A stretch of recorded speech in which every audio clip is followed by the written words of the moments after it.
मेरे यार ये कहानी जरा प्यारी है। गाँव का लड़का और उसकी प्यारी सवारी है। ना घर न बिके गोबर से प्यारी गाड़ी। चले जब वो सब बोले वाह क्या यारी है। सुबह सुबह उठ के गोबर लेके निकला। पीछे गाँव वाले बोले ये तो निकला हीरो केला।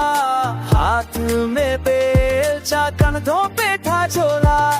दिल में था प्यार और चेहरे पे थो बड़ोला। वो तुम गोबर गोबर तेरा प्यार गोबर, तू ही मेरा नेचुरल कवर। जा भी जाऊं मैं का तेरा असर, तू मेरी मिट्टी तू मेरा सुख दे।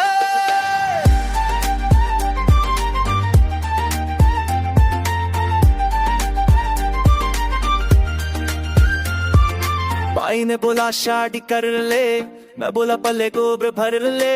ससुर आए ट्रैक्टर लेके, मैं बोला गोबर भी चाहिए देखे। मेला लगा था मैं गया था गोबर बेचने। वहाँ मिली वो लड़की हाय दिल गया खींचे। उसने बोला तुम बहुत फनी हो।